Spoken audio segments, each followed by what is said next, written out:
Good morning, everybody. Thank you for joining Austin and I again. This is our third interview, Austin, isn't it?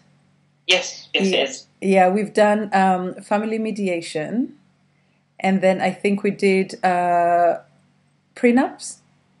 Oh, we haven't It done. was family mediation in a financial context. Yeah, in a financial context, and then today we are doing family mediation in with the children in mind, and then we'll do prenups later. Actually, that was the plan. Okay, so I'll introduce myself. My name is Soila, and I'm the founder of the Divorce Magazine, where you're most likely watching this video. And today we have Austin, and Austin, maybe you can tell us or remind us who you are and what it is that you do. Hi, my name is Austin Chessel. I'm a child and family mediator at FAMIA, and I'm also a collaborative family solicitor at Felton's in London. Okay. Now, Austin, we've looked at, like we mentioned before, we've looked at financial mediation, we've looked at family mediation, and now we're kind of like breaking it down because family mediation has to do with finances and children and probably other issues I'm not too certain of. So with with children mediation, how is it very different from how it works with financial? Do they have to have a completely different session for children's mediation? It depends on the client. They set the agenda for the sessions. Okay. But some couples decide they just want to focus in the joint sessions on children matters. Okay. And then once they're resolved, then turn their attention to financial matters. All right. Or if both clients want to split the session, we can spend half of the time on children matters and half of the time on finances. So it's entirely down to the client because they set the agenda at the start of the joint mediation sessions. Okay. And maybe what we could do also is to go right back and just recap a little bit for somebody who's probably watching a video on family mediation for the first time and they're interested and wondering if it's for them. Maybe we can just recap a little bit about what family mediation is and, what it means for couples going through divorce. So family mediation is a chance for couples who are deciding to separate to come together to have discussions and to make joint decisions about where the children will live and how to divide the finances. If the divorce hasn't started yet, it may also be a forum to decide who will start the divorce process. Obviously trying to keep it as amicable as possible, exploring if there's a way that there can be a no-fault divorce rather than a divorce based on allegations. Those tend to be the main issues. But in this day and age, a lot of couples are moving abroad, so sometimes there's an international element, and for there may be other side issues as well, like which religion should the children have with both of them living separately, and if one party wants to change the name of the child, that can also be a forum to discuss that in the mediation sessions. Okay, so it sounds very much like family mediators do similar work as solicitors would, really, when the divorce process is going on. I'd say it's similar because you're working with similar issues, but the role of a mediator, you're not giving advice. As a solicitor, you'd be providing advice, saying which options to follow, which may be the best option for them to do. In mediation, it's really the clients who are generating the options between them and then deciding what works best for them. So as a mediator, you're not really casting an opinion, you're just helping to facilitate them to have the discussions to reach a proposal between themselves. Okay, and let's say I was going through a divorce, and I needed to find out about family mediation and what it entails. Where would I go? If you have a look online, a lot of the mediator websites have a lot of information. So that can be a good guide just to find out more about how mediation works. A lot of the government and Ministry of Justice have provided information which is available online as well. And also I find if you actually just telephone the mediator who you may want to work with, you can then have a discussion with them. They can explain in more detail how the mediation would work. You can see if there is that rapport between you, because you're likely to have the initial meeting, at least one joint session, possibly more. So you want to make sure that you can work with the mediator. Okay, Austin, thank you very much for that recap on family mediation. So now we'll look at some of the issues that come up with child mediation. And if I asked you what are the common issues, children issues that are brought into mediation, what would you say they were?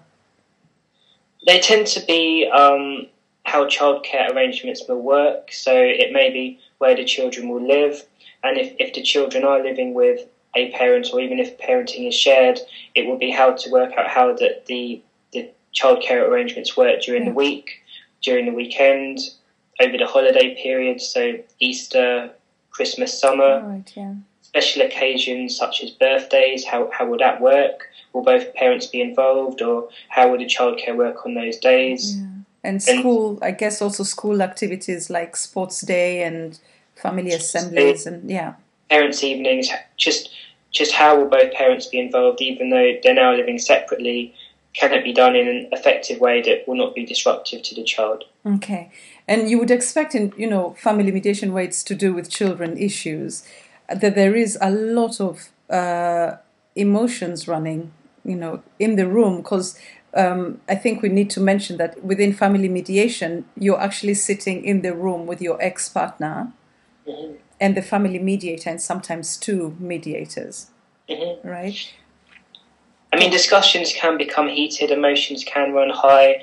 I mean, sometimes it may be the last time that they are going to be in a room together. You would hope that they would still have discussions after the mediation finishes. Yes. Sometimes one person does see this as an opportunity to vent their feelings, vent their anger.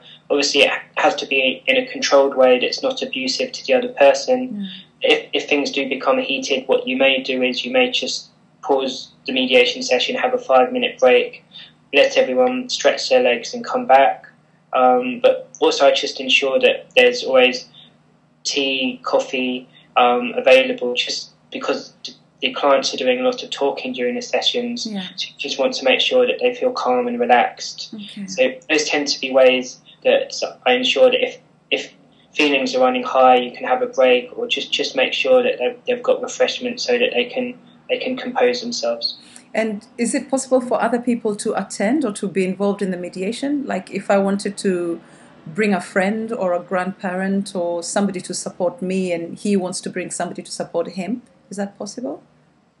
It doesn't tend to happen because it works best when it is just the clients who are in the mediation room. But have in separate situations actually had mediation sessions between grandparents and parents where the grandparent wants to re-establish contact with a grandchild.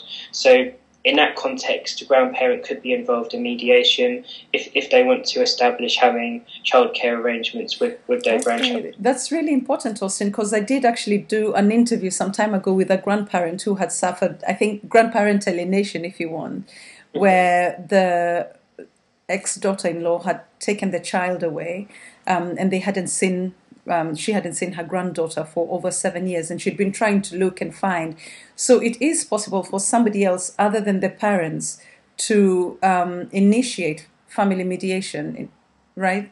It's possible. I mean, one of the principles of mediation is a voluntary process. So if the grandparent makes contact with the mediator, the parent or other person would need to agree to be coming to mediation. But if everyone agrees, then we can set up that mediation. And if the main issue is to discuss to re-establish the childcare between the grandparent and the grandchild, we can discuss that in the sessions. And so, go on, sorry.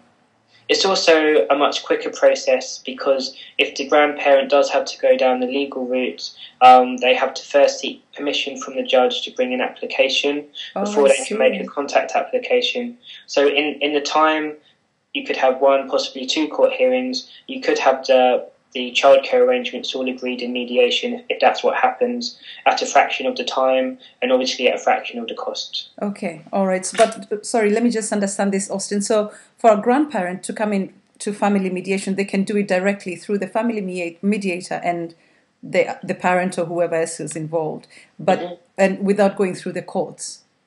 But in the other, okay, so I'm with you. Then if it was going through the solicitors, then the courts might actually end up getting involved.